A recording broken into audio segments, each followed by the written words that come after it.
በሰው ልጅ ታሪክ ውስጥ ትልቁና ረጅሙ ጉዞ የራስን ማንነት፣ የህይወትን ሚስጥርና ከዓለም ጋር የመኖርን ጥበብ የመረዳት ጉዞ ነው። ከጥንታዊቷ ግሪክ እስከ አፍሪካ ምድር፣ ከምስራቁ ዓለም ዕውቀቶች እስከ ዘመናዊ የሥነ ልቦና ጥናቶች ድረስ የሰው ልጅ የተጋፈጣቸው ፈተናዎች መሠረታዊ ባህሪያቸው ተመሳሳይ ነው። ፍርሃት፣ ጥርጣሬ፣ የሰዎች ግንኙነት ውጣ ውረድ፣ የውሳኔ አሰጣጥ ጥንቃቄና የእውነት ፍለጋ በየዘመናቱ ሰዎች ሲታገሉ የኖሩ ታላላቅ ርዕሶች ናቸው። አብዛኛው ጊዜ ሕይወታችንን የሚቀይሩትና አእምሯችንን የሚያነቁት ረጅምና ውስብስብ ቲዎሪዎች ብቻ አይደሉም። በአንድ ወይም በሁለት አረፍተ ነገሮች የተጠቀሱ የበርካታ ትውልዶችን ልምድና ዕውቀት የያዙ ጥበቦች የሕይወታችንን አቅጣጫ ሙሉ በሙሉ የመቀየር አቅም አላቸው። እነዚህ አባባሎች እንዲሁ ለውበት ወይም ለንባብ ብቻ የተጻፉ አይደሉም። እያንዳንዳቸው ከጀርባቸው ጥልቅ የሥነ ልቦና፣ የፍልስፍናና የባህሪ ሳይንስ ሕጎች አቅፈው የያዙ ናቸው። በዛሬው ጥልቅ ትንተናችን በሕይወታችን ውስጥ በየቀኑ የምንጋፈጣቸውን ፈተናዎች እንድንወጣ፣ የሰዎችን ስነ ልቦና እንድንረዳ፣ ውሳኔዎቻችንን በጥንቃቄ እንድንወስድና ውስጣዊ ሰላማችንን እንድናገኝ የሚያስችሉን 12 ታላላቅ የጥበብ ሕጎችና በታላቁ ፈላስፋ ፕላቶ የተነገረውን እጅግ መራራ እውነት በስፋትና በዝርዝር እንተነትነዋለን።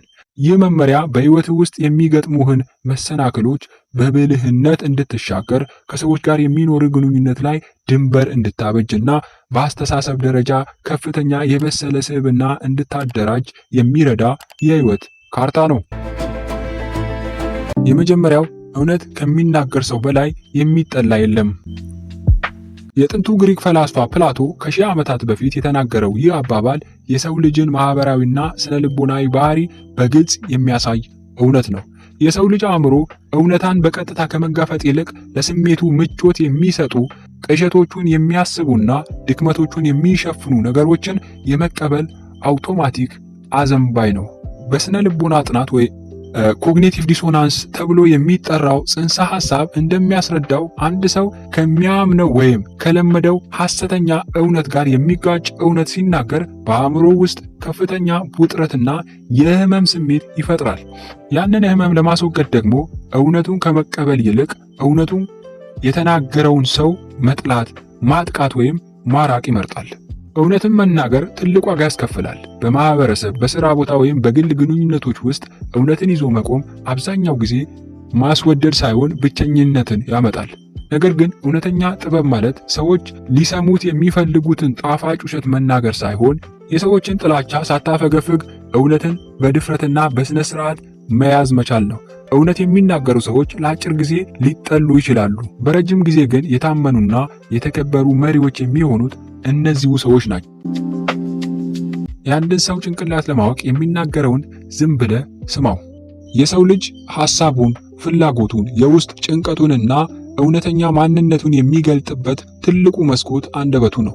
አብዛኛው ሰው በንግግር ወቅት ትኩረቱ እኔ ምን ልናገር በሚለው ላይ ብቻ ስለሆነ ከፊቱ ያለው ሰው የሚያስተላልፈውን ምስጢራዊ መልእክት ሳያስተውል ያልፋል። አንድን ሰው እውነተኛ ማንነቱን ማወቅ ከተፈለገ ማድረግ ያለበት ብቸኛው ነገር ዝም ብሎ በማዳመጥ ጥበብ ነው። the art of active listening በመጠቀም ነው። ሰዎች በሚናገሯቸው ቃላት፣ በሚደጋግሟቸው አርዕስቶች፣ በሌሎች ላይ በሚሰጧቸው ትችቶችና በሚጠቀሟቸው የቃላት መረጣዎች ውስጥ የራሳቸውን የውስጥ ዓለም ይገልጣሉ። በስነ ልቦና ሕግ መሰረት አንድ ሰው በሌሎች ላይ አጥብቆ የሚተቸው ባህሪ አብዛኛውን ጊዜ በራሱ ውስጥ ያለ ነገር ግን የተቀበረ ድግመት ወይም ፕሮጀክሽን ነው። በመሆኑም አንደበትን አቅበስብዘ ከመናገር ይልቅ አእምሮህን ክፍት አድርገ የሰዎችን ንግግር ዝም ብለ ስታዳምጥ የሰዎችን የልብ ሚስጥር፣ ጥንካሬና ድክመት ያለምንም ድካም መረዳት ትጀምራለህ። የአንድን ወንዝ ጥልቀት በሁለት እግሩ የሚለካ ሞኝ ብቻ ነው። ይህ የአፍሪካ ጥበብ የታጨቀበት አባባል በማንኛውም ሕይወት ውስጥ ሊኖረን የሚገባውን የአደጋ ስጋት አስተዳደር ወይም ሪስክ ማኔጅመንት ያሳያል። በሕይወት ውስጥ አዲስ ሥራ ስትጀምር፣ ኢንቨስት ስታደርግ፣ አዲስ ግንኙነት ውስጥ ስትገባ ወይም ትልቅ የሕይወት ውሳኔ ስትወስድ ሙሉ ሀብትህን፣ ጊዜንና ስሜትን በአንዴ መጨመር አደጋ አለው። በሁለት እግር ወንዝ መለካት ማለት ምንም አይነት የመጠባበቂያ እቅድ ወይም ባካፕ ፕላን ሳይዙ የነገሩን ጥልቀትና አደጋ ሳያጠኑ ሙሉ በሙሉ ወዳልታወቀ ነገር መዝለል ማለት ነው። ወንዙ ትልቅ ከሆነ ማምለጫ አታገኝም፣ ወዲያውኑ ትጥለቀለቃለህ። በእውነተኛ ሕይወት ውስጥ ጥበበኛ ሰዎች አንድን ነገር ሲሞክሩ በመጀመሪያ በአንዱ እግራቸው የውሃውን ጥልቀትና የፍሰት ጥንካሬ ይለካሉ። በትንሹ ይጀምራሉ፣ ሁኔታዎችን ያጠናሉ፣ አደጋውን ይመዝናሉ። ነገሩ አስተማማኝ መሆኑን ሲረዱ ብቻ ሁለተኛውን እግራቸውን ያስገባሉ። በማንኛውም ሕይወት ውስጥ ሙሉ አቅምህን ሳታስብበት ባንዴ አታፍስስ። ከመዝለል በፊት መጀመሪያ የት እንደምታርፍ አረጋግጥ። ስሜታዊነትና አጣዳፊነት የብዙ ሰዎች ሕይወት የሚያበላሹ ሁለት ትላልቅ ጠላቶች ናቸው። አብዛኛው ሰው ውሳኔ የሚወስደው በዛሬው ሕይወቱ፣ ፍላጎቱ ወይም ስሜታዊ አጋጣሚው ላይ ተመስርቶ ነው። ነገር ግን እውነተኛ ጥበብ ያለው ሰው የሚያስበው ስለ ውሳኔው መጀመሪያ ሳይሆን ስለ ውሳኔው መጨረሻ ውጤት ወይም ኮንሲኩዌንስ ኦፍ አክሽን ነው። አንድ እርምጃ ከመውሰድ በፊት ይህንን ውሳኔ ብወስድ የሚቀጥለው ደረጃ ምንድን ነው? የት ነው የማርፈው? የሚያስከትለውስ የረጅም ጊዜ ጉዳት ወይም ጥቅም ምንድን ነው ብለህ መጠየቅ አለብህ። ከመዝለል በፊት ማረፊያን ማረጋገጥ ማለት 3 ነገር እንመልከት። የመጀመሪያው የረጅም ጊዜ እይታ ሎንግ ተርም ቲንኪንግ ማዳበር፣ የዛሬው ደስታ የነገው ውድቀት እንዳይሆን ማሰብ።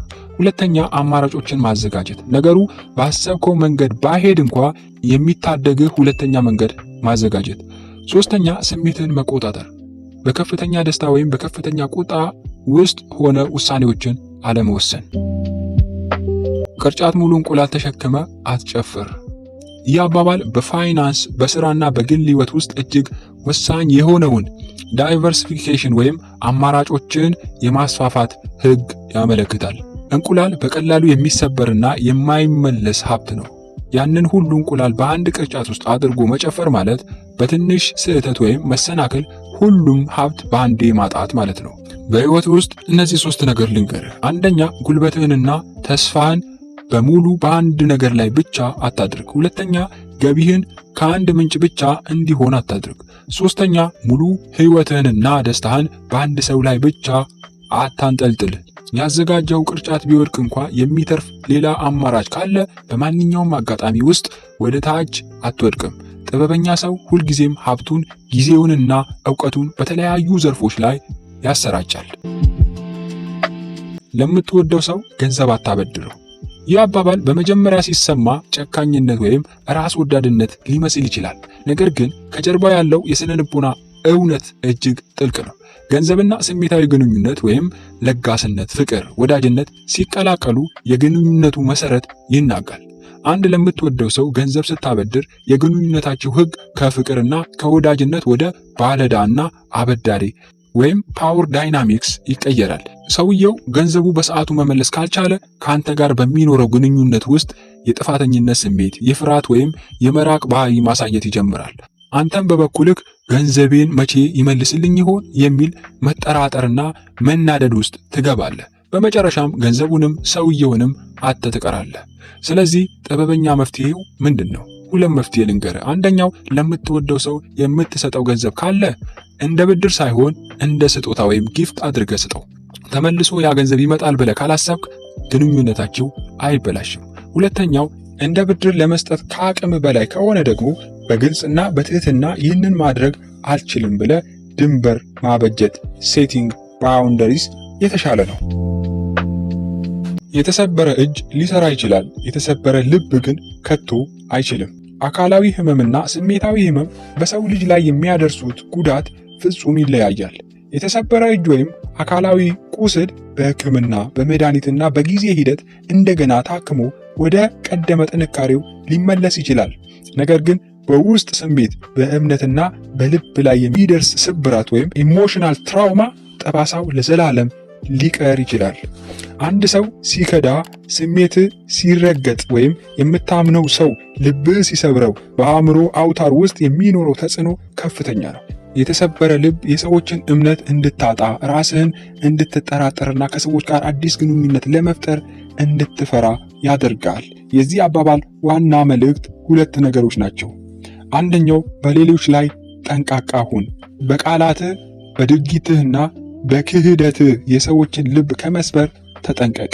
የሰበርከው ልብ እንደገና ቢጠገን እንኳ ጠባሳው በፍጹም አይጠፋም። ሁለተኛው ልብህን ጠብቅ። ስሜትህንና እምነትህን ላላደራጁ ዋጋ ለማይሰጡ ሰዎች አሳልፈ በመስጠት ራስን ለከፍተኛ ስሜታዊ ስብራት አታጋልጥ። ሴት ልጅ ትልቅ ስጦታ ነች። ዛሬ ችላ ካልካት ነገ መልሰ ልታገኛት አትችልም። ይህ አባባል በማንኛውም የፍቅርና የሰዎች ግንኙነት ውስጥ የሚሰራውን የእሴትና የትኩረት ህግ ወይም ሎ ኦፍ አቴንሽን ኤንድ ቫሊዩ ያጎላል። በህይወታችን ውስጥ ውድ የሆኑ ነገሮችና ሰዎች ባሉን ጊዜ አብዛኛው ጊዜ ቦታ አንሰጣቸውም። ልክ እንደተለመደና ለዘላለም እንደሚኖር ነገር አድርገን እንቆጥራቸዋለን ወይም ቴኪንግ ፎር ጋረንትድ። ነገር ግን ጥልቅ ፍቅር፣ ታማኝነትና ትኩረት የምትሰጥ ሴት ወይም የህይወት አጋር በህይወት ውስጥ ያለች ትልቅ ስጦታ ነች። እሷን ችላ ካልካት፣ ስሜቷን ካልጠበቅ እና ዋጋ ካልሰጠሃት ቀስ በቀስ ውስጣዊ ስሜቷ እየቀዘቀዘ ይሄዳል። አንድ ሰው ስሜቱ ተጠራቅሞ ተስፋ ቆርጦ ከህይወት አንዴ ከወጣ በኋላ በምንም አይነት ነገር መልሰ ልታገኘው አትችልም። የሄደው አካሉ ብቻ ሳይሆን ፍቅሩና እምነቱ ጭምር ነው። ስለዚህ በህይወት ውስጥ ያሉ ውድ ሰዎች ዛሬ ዋጋ መስጠትና እንክብካቤ ማድረግ የጥበበኞች መንገድ ነው። ሞኝ ሆኖ ከመፈጠር ለማኝ ሆኖ መፈጠር ይሻላል። ቁሳዊ ድህነትና አእምሯዊ ወይም መንፈሳዊ ድህነት ፍጹም ይለያያሉ። ለማኝ ማለት የቁሳቁስ የገንዘብ ወይም የሀብት እጥረት ያለበት ሰው ነው። ቁሳዊ ድህነት በስራ፣ በጥረት፣ በእውቀትና በጊዜ ሂደት ሊቀየር የሚችል ጊዜያዊ ሁኔታ ነው። ሞኝነት ግን የቁሳቁስ ሳይሆን የአስተሳሰብ፣ የእውቀትና የመንፈስ ድህነት ነው። አእምሮ የታወረ፣ ለመማር ፍቃደኛ ያልሆነ፣ እውነትን የማያይ እና በስሜቱ ብቻ የሚመራ ሰው የቱንም ያህል ሀብት ቢኖረው ሀብቱን ያጠፋል፣ ራሱንም ለማጥፋት ይዳረጋል። ቁሳዊ ሀብት አጥቶ አስተሳሰቡ የበሰለ እና ጥበበኛ የሆነ ሰው በማንኛውም ጊዜ ተነስቶ ሀብት ማፍራት ይችላል። አእምሮ ድሃ የሆነ ሰው ግን የወርቅ ተራራ ቢሰጠው እንኳ ወደ መሬት መውረዱ አይቀሬ ነው። ስለዚህ ትልቁ ድህነት የአእምሮ ድህነት እንጂ የኪስ ባዶነት አለመሆኑን መረዳት ያስፈልጋል። የአንድ ዛፍ ስር ከበሰበሰ ቅርንጫፎቹን ይዞ ይወድቃል። በውጭ የምናየው ማንኛውም ስኬት፣ ውበት ወይም ጥንካሬ በውስጥ ባለው መሰረት ወይም ፋውንዴሽን ላይ የተደገፈ ነው። የአንድ ዛፍ ቅርንጫፎች እጅግ የሚያምሩ አረንጓዴና ፍሬያማ ሊሆኑ ይችላሉ። ነገር ግን ከስር ያለው ስሩ ከተበላሸና ከበሰበሰ የቱንም ያህል የሚያምር ቢሆን ያ ዛፍ መውደቁ አይቀሬ ነው። በሰው ልጅ ሕይወት ውስጥ ስር የሚባሉ ነገሮች የሚከተሉት ናቸው። አንደኛው የውስጥ ማንነትና ስነ ምግባር ወይም ካራክተር ኤንድ ኢንቴግሪቲ እውነተኛ ስብዕና። ሁለተኛ ጤና፣ የአካባቢና የአእምሮ ደህንነት። ሶስተኛ መሰረታዊ እሴቶች ወይም እምነትና መመሪያዎች።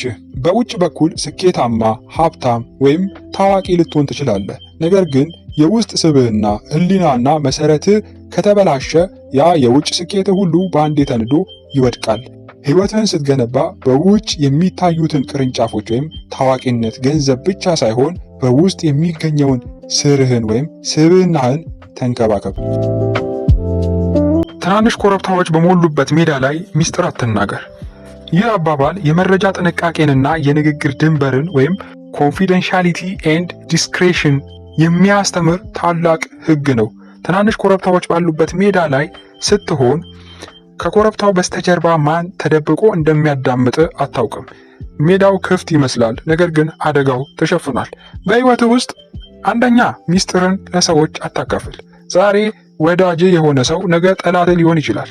ሚስጥርን ለሰው የነገርክ ዕለት ያ ሰው በአንተ ላይ እንዲሰለጥን ቁልፉን አሳልፈ ሰጥተሃል። ሁለተኛ በማንኛውም ቦታ ስለ ሰዎች አትማ ወይም ሰዎችን አትማ። አካባቢው ምንም ያህል አስተማማኝ ቢመስልህ የተናገርከው መጥፎ ቃል በሌላ መንገድ ተገልብጦ ወደ አንተ መምጣቱ አይቀሬ ነው። ሶስተኛ ዝምታን ልመድ። ሚስጥርህን በውስጥ መያዝ መቻል የታላላቅ እና የበሰሉ ሰዎች ዋና ምልክት ነው። ሁሉም ያነበብከው ትክክል ነው ብለህ የምታስብ ከሆነ ባታነብ ይሻላል። ማንበብ የአእምሮ ምግብ ነው። ነገር ግን ያገኘኸውን ዕውቀትና ያነበብከውን ጽሑፍ በሙሉ ሳታጣራ፣ ሳታሰላስልና ሳትመረምር እንደወረደ የምትቀበል ከሆነ ንባብህ ነፃ የሚያወጣ ሳይሆን የሌሎች ሐሳብ ባሪያ የሚያደርግ ይሆናል። ይህ አባባል ክሪቲካል ቲንኪንግ ወይም ሐሳባዊና መርማሪ አስተሳሰብ ማዳበር እንዳለብህ ያሳያል። በጽሑፍ ስለቀረበ፣ በመጽሐፍ ስለታተመ ወይም ታዋቂ ሰዎች ስላሏቸው ብቻ አንድ ነገር እውነት ሊሆን አይችልም። እውነተኛ አንባቢ ማለት አንደኛ ያነበበውን የሚያነጻጽር፣ ሁለተኛ ይህ ነገር እውነት ነውን? ማስረጃው ምንድን ነው ብሎ የሚጠይቅ፣ ሶስተኛ የራሱን የህይወት ተሞክሮ እና አመክንዮ ጋር እያመዛዘነ የሚቀበል ነው። ያለምንም ማጣራት የተቀበልከው ዕውቀት አእምሮን ያዝረከርከዋል እንጂ አያበራውም። ወደ ጦርነት ከመዝመትህ በፊት አንድ ጊዜ ጸልይ። ጉዞ ከመጀመሪያ በፊት 2 ጊዜ ጸልይ። ከማግባትህ በፊት 3 ጊዜ ጸልይ። ይህ አባባል በህይወታችን ውስጥ የምንወስዳቸው የውሳኔዎች ክብደት ደረጃ ወይም ዌይት ኦፍ ዲሲዥን በከፍተኛ ሁኔታ የሚያስረዳ ጥበብ ነው። አንደኛው ወደ ጦርነት ከመዝመትህ በፊት አንድ ጊዜ ጸልይ። ጦርነት የህይወትና የሞት ጉዳይ ነው። አደጋው ግልጽ ነው። ጠላትህን ታውቀዋለህ። ውጊያው ከባድ ቢሆንም አጭርና ድል ወይም ውድቀት ያለው ነው። ሁለተኛው ጉዞ ከመጀመሩ በፊት 2 ጊዜ ጸልይ። ጉዞ ያልታወቁ አደጋዎች፣ እንግዳ ቦታዎችና ያልታወቁ መሰናክሎች የሚበዙበት ነው። ከጦርነቱ ይልቅ ያልታወቁ ነገሮች ወይም አናውንስ ስለሚበዙበት ተጨማሪ ዝግጅትና ጸሎት ያስፈልጋል። ሶስተኛው ከማግባትህ በፊት 3 ጊዜ ጸልይ። ትዳር ግን የሙሉ ህይወት ስነ ልቦናዊ፣ መንፈሳዊ፣ አካላዊና ቁሳዊ ውህደት ነው። የምትመርጠው የህይወት አጋር ደስታህን ወይም ስቃይህን፣ ስኬትህ ወይንም የስኬትህ ማራመጃ ወይም የውድቀትህ ምክንያት፣ የልጆችህ እና የነገ ህይወትህ ወሳኝ አካል ነው። ትዳር የሁለት ሰዎች ውህደት ብቻ ሳይሆን የሁለት ባህሪያት፣ የሁለት ቤተሰቦችና የሁለት የወደፊት ዕጣ ፈንታዎች ውህደት ነው። ስለዚህ ከማንኛውም የህይወት ውሳኔ በላይ በትዳር ምርጫ ላይ እጅግ ጥልቅ የሆነ ዝግጅት፣ አስተዋይነት፣ ትዕግስትና መንፈሳዊ ጥንካሬ ያስፈልጋል።